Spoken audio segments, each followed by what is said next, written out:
This is our final roundtable for the month of February, but the question is it a pre-March roundtable or is it a end of February roundtable? It's a March, Eddie. Yeah, there you go. We're heading there. As you can see, Democratic political analyst Marianne Marsh is with us, and Rob Gray, the Republican political analyst, is with us. And Brian Worrell sat in the chair this morning. And what do we see? What do we see in him? Not only now, but but someone to watch closely in politics. Well, I think since his emphasis is on economic development, he's chair of Ways and Means. I thought that's his strong suit, right? That he's talking about economic development, the liquor licenses, which started with Ayanna Pressley when she was on the city council as an economic vehicle for communities in Boston. And so that's what I would look for him to do going forward. But he's probably got a pretty bright future if he handles things Rob, well. what do you think? The question is, where do you go from being a Boston City Councilor? People think, oh, the traditional path is City Council, then you become mayor. Well, only 2 in the last 30 years have successfully done that. So that's really the question. Well, we did see Ayanna Pressley become a congresswoman. Yeah, take out an incumbent. That's right. Yep. All right. Governor Healey's nominee to the state's highest court made her case before members of the governor's council last week.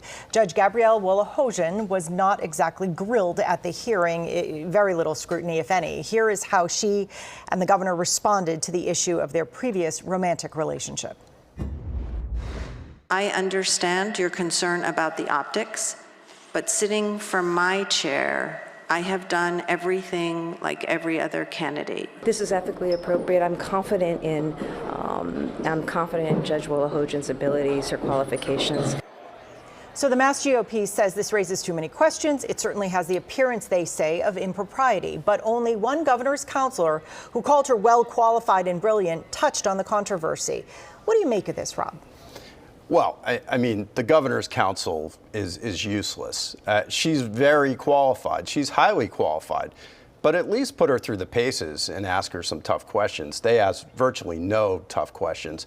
And the governor just face the music and answer the questions. You had to catch her by the elevator for her to give that statement. She tried to avoid the media in making this nomination. Marianne, what do you think? Well, on the merits. You have thoughts on this. I have thoughts on this. I have right. for a few weeks now. On the merits, Gabrielle Wolohojian, thank you, is the most qualified person to be nominated to that bench, period, full stop. The governor's counsel's job is to measure her on the merits. And for that very reason, she will be not only nominated but approved. That's their job. Gabrielle has, for starters, heard 2,700 appellate cases, written 900 rulings, 30 years on the bench, magna cum laude from Rutgers, PhD from Oxford, But isn't Columbia, this about optics? you know what? The governor. Ethical Columbia Law considerations, School, are they at editor play of here the at law all? degree, partner Hale and Dorr, Whitewater investigator, but and our for that, ethics- hold on. But for that reason alone, that's what she will be measured on. That list I just But gave you. over and here is a relationship with Maura Healey, not when she was governor. Eddie, this is not about optics. Yeah. It's not about optics. Everyone has made it about optics, sexism, homophobia, and all of that. More time has been given to that than the list I just did. And I did the list because it hasn't been covered. Do you think that that's the case here, or are there actual ethical considerations here? Well, I think she's very qualified. I don't think it was great judgment to nominate her. But the governor's council, I think that they're the issue here. They can't compete intellectually with the nominee, so they're not going to ask her questions about those cases. They can't. Because there's nothing to ask. And also, a lot of them practice in front of the judiciary that they approve for judgeships. So they don't want to ask any tough questions because they don't want to lose a case in the future. It's a broken system. You can't argue with the merits. The merits are the facts. They are all and the, Democrats and as the well. judge, I said and the she cases, has the merit to and be when you're nominated, a judge, you make judgments but on the the facts. optics are bad. On the She facts. has the merits, but the and optics are bad. All right, it's a wonderful conversation. I want to move on to the next level. Senator Elizabeth Warren has an official Republican challenger for her seat in November. John Deaton, a cryptocurrency attorney, author, commentator. He moved to Massachusetts recently from Rhode Island, just within the last month. He has never held public office before. Is Mass GOP just happy to have a candidate, Marianne? Well, have we gone from the days when Mitt Romney, who was head of the Olympics, flew in from Utah, decided to come into Massachusetts, use his private equity money to become governor of Massachusetts, and now the Republican Party in Massachusetts has to rely on a crypto bro from Rhode Island and maybe $500,000. So I think that kind of tells you everything about the Republican Party in Massachusetts today. Rob? I mean, unfortunately, she's right. I mean, Republicans have to scrape the bottom of the barrel a little bit to get candidates for U.S. Senate because it's such a long shot to win, especially in a presidential year.